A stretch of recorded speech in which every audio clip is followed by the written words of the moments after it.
What's going on, everybody? Back again today to bring you another comic book review. And in light of, you know by the title already what it is, but in light of Marvel's Eternals coming out this weekend, I thought it would be a good idea to review the source material, or at least one of the main pieces of source material for the Eternals in the Marvel Universe. And that is Eternals by Jack Kirby, the original series. So, what are the Eternals? Who are the Eternals? What's their whole deal? Well, the Eternals are. I'm going to explain who they are as characters, but I'm going to explain what the overall story is and what it ends up being, and what I'm guessing it's going to be for the Marvel movie coming out this weekend. So, in all of the great mythologies of the world, whether it be like an actual real world mythology or something we know is fiction, well, we know most of them are fiction. You know what I mean? Whether it's something like Greek mythology or Tolkien mythology, all mythologies have a sort of creation myth about how life in the universe, or at the very least life on Earth, got started. Eternals is that myth for the Marvel Universe. It explains how life on Earth got started, where a lot of the sentient life in the overall universe comes from, and that's its purpose. It's kind of like the creation myth. Jack Kirby created the Eternals after returning to Marvel. He left Marvel for a little while and went over to DC. And while he was at DC, he created the new gods and the fourth world. Darkseid, Orion, Highfather, Apocalypse, New Genesis, Mr. Miracle, stuff like that.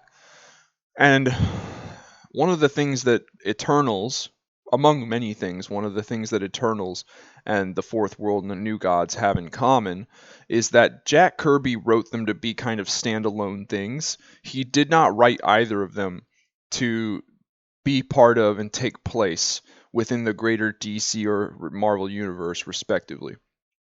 So he's over at DC and he's writing these Fourth World books, Forever People, New Gods, uh, Mr. Miracle, and it's going well. The books are selling okay, but since he has this plan for the story to be separate from the main DC continuity, he has a plan to end it. He has a specific way that he wants the story of this world and these characters to end. Well, DC, seeing a money-making opportunity in the future using these characters in this setting, they tell Kirby, like, you can't.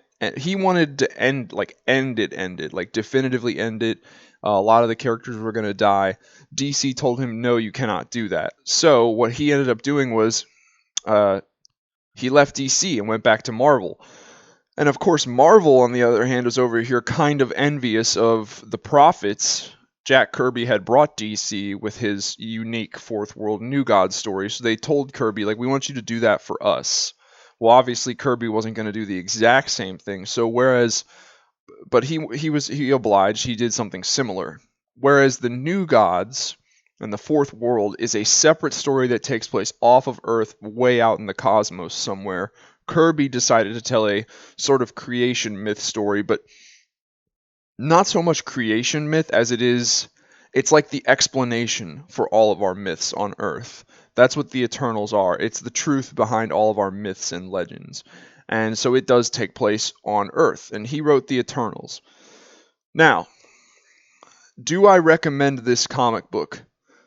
Honestly, I do. I enjoyed it a lot more than I thought I was going to. When it comes to stuff that was written prior to the mid to late 90s, I tend to be kind of like, because I know the writing and the dialogue is going to be very, very old fashioned, like, you'll never, stuff like, you'll never get away with this, you son of a gun, or like, the golly gee willikers, Batman, shit like that. That stuff irks me and just like, it makes me cringe. But since this is a story about this like epic pantheon of demigods, it almost felt Shakespearean in a weird way, and the old-timey comic book dialogue fit more. It was like, rather than reading a superhero comic book, it felt more like I was reading like old school Greek mythology, like something like the Odyssey or the Iliad. And because of that, the old school dialogue fit a bit better. The artwork I knew I was never going to have a problem with. Jack Kirby's artwork is, especially for the time in which he drew and illustrated comics, his artwork is without peer. It's very good. I really like it a lot. So I enjoyed this book a little bit more than I thought I was going to. In the end, though, it's kind of like there's no real story here. He came up with a premise but not a story. So I'm going to give you guys the basic rundown of what the story is with Eternals by Jack Kirby. If you don't want to know anything about it and you intend to read it and go in blind, go ahead and stop the video now. So here we go. So Icarus, who is arguably the main character of the Eternals, it's this guy right here. He's played by it's the guy that played Robb Stark in Game of Thrones. That's who's Icarus in the movie. He's with this scientist and this scientist's daughter, archaeologist or whatever scientist, and they're in this like ancient Inca temple. And the reason, and Icarus is posing as this like cameraman, documentary assistant named Ike Harris. Anyway, so they go to this Inca temple, and Icarus is there because he knows that the Celestials, which are like the big god tier, god level power entities in the Marvel Universe, he knows that they are going to be returning to Earth. They've been to Earth 3 times before, and now they're coming back for the 4th time. And he explains to this archaeologist and the archaeologist's daughter, like, yeah, they come here every so often because life on planet Earth, sentient life on planet Earth, is this giant experiment that these Celestials started. They experimented on primitive primates that they found on Earth, and they created 3 different variations. They created normal humans, they created the deviants, which are these like genetically flawed, kind of ugly, monstrous, mutation-looking creatures, but they're still sentient. So yeah, so you got the normal humans, the deviants, and the Eternals, which are the much more perfect, beautiful, super-powered, badass characters like Icarus and the ones that we're going to see in the movie. So, yeah, he explains to them that all life on Earth is just this giant science experiment being done by these celestial beings. And they're coming back for the 4th time to check up on their science experiment. And then the Celestials show up, and it's just a lot of like, what giant space Celestials, what's going to happen? And then the US Army fiddles with it, and the Russians fiddle with them, and the Deviants don't like them, so the Deviants try to launch missiles at them, and the Eternals are like, we can't anger them because they're gods, they'll fuck us all up. And it's like, after I got to I managed to get to like issue 14, and I was like, okay, I'm still in this, but it was around issue 14 out of 19. I believe it's 19. Yes, this edition collects Eternals number 1 through 19 and Eternals Annual number 1. So it's the full Jack Kirby run of the Eternals. So yeah, it's like all these different factions on Earth, humans and deviants. They're kind of like, the humans are like, what are these space celestials? Oh, they're dangerous. Launch missiles, attack, spy on them. And then the deviants know what they are, but they hate them, and they're just like, kill the celestials. And the Eternals are like, we can't anger the celestials, so they're trying to thwart both the humans' bullshit plots and the deviants' bullshit plots.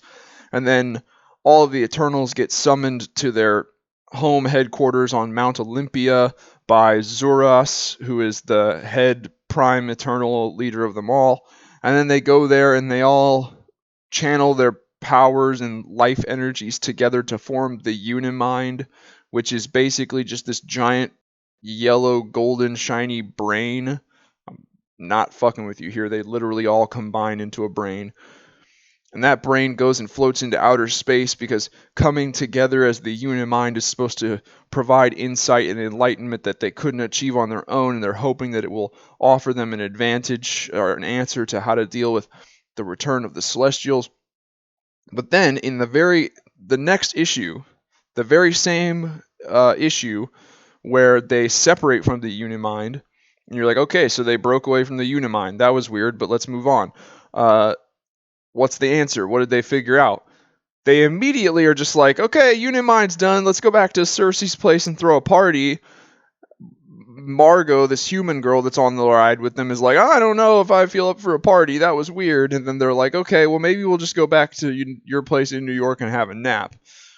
And then on their way back to, like, for some of the characters are going to go throw a Unimind party, and other characters are going to go take a nap. On their way back, this science university institute of technology somewhere, two students have built a cyborg version of the Hulk, who is, for all intents and purposes, exactly like the Hulk. Basically, it's like they wanted to put the Hulk in here, but this story is supposed to take place outside of the Marvel universe. So, like they even reference it, like some of the people. The cyborg Hulk gets loose. It gets imbued with cosmic energy from the Unimind, and it goes nuts and starts rampaging across the world. And like bystanders who are like, they're witnessing this cyborg Hulk tearing through shit. Some of them even say like, "Oh, the Hulk is here. Are we going to see the rest of Marvel's superheroes show up?" It kind of acknowledging to the reader that this is not set within the Marvel universe. This is set within almost a universe similar to our own, where Marvel Comics is a comic book company and the Hulk is one of their characters. And these students at this technology university, they were trying to create a new mascot for their school sports team, and they wanted it to be the Hulk. So they were making this robot Hulk that could like parade at homecoming with the team. I don't know. Anyway, it was an excuse to put the Hulk in there and have Icarus fight the Hulk.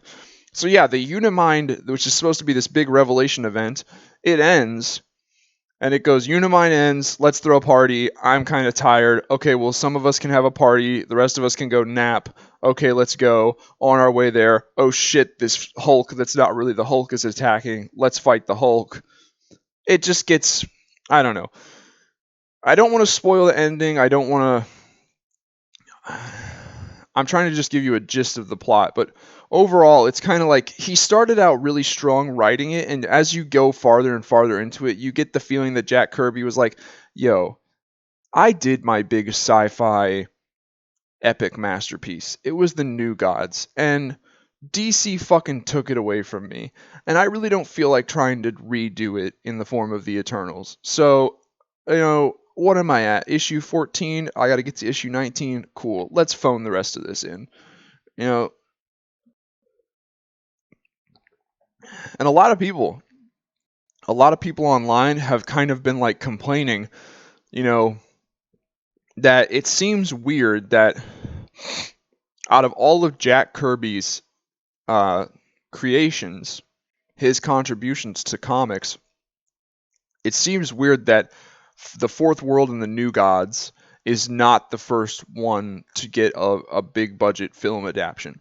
They kind of find it weird that like Eternals and a big budget live action Eternals movie is going to see the light of day before a New Gods Fourth World movie.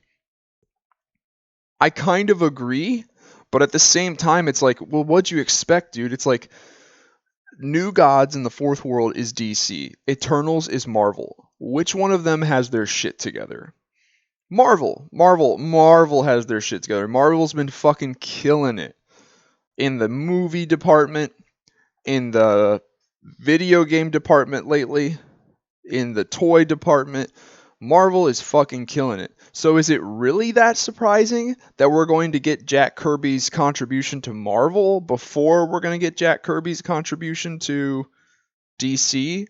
It doesn't seem that weird to me, honestly. It makes total sense. It's like, of course we're going to get Eternals before we get New Gods, because DC over there can't pull their heads out of their ass and get their fucking shit together. So, that is what it is. Take it for what you will. So that's The Eternals by Jack Kirby. I do. If you want to read it, read it. It's if nothing else, it's Jack Kirby, Jack the King Kirby, and I think that like if you want to consider yourself a Marvel aficionado or even just a comic book aficionado, you got to give credit to where credit is due to the OG creators, and Jack Kirby is definitely one of those. So I always knew that I was going to read the original. I don't feel obligated to love it, and I don't feel obligated to think of it as my favorite, but I felt obligated to read it.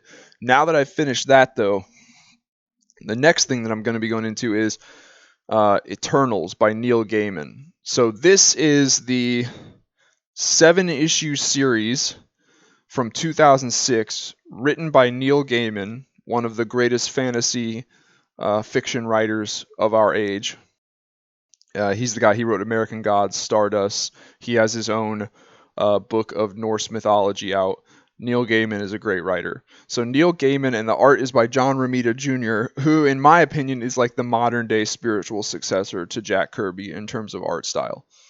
So you might be asking, like, what is this Eternal story? Well, this is, in 2006, Marvel brought in Neil Gaiman and paired him with John Romita Jr.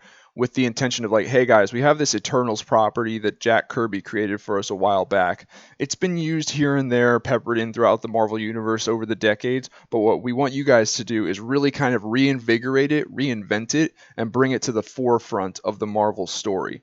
This takes place right around the time of Civil War, a little bit after, and so this is the story, the Eternals story, that really brings the Eternals into the Marvel into the Marvel Comics universe as like real players. This is the story that makes the Eternals really relevant to the overall Marvel universe and kind of sets the stage for all Eternals stories to come later on in the Marvel Comics universe. This is the story right here. If I had to guess, I'd be willing to say that when I go see the movie this weekend, I'm going to see more similarities in the movie to this than to Kirby's original writing. Just because I don't this just because not any disrespect to Jack Kirby, but this new Eternals movie coming out this weekend, it takes place in the Marvel Cinematic Universe. It takes place in a greater Marvel universe.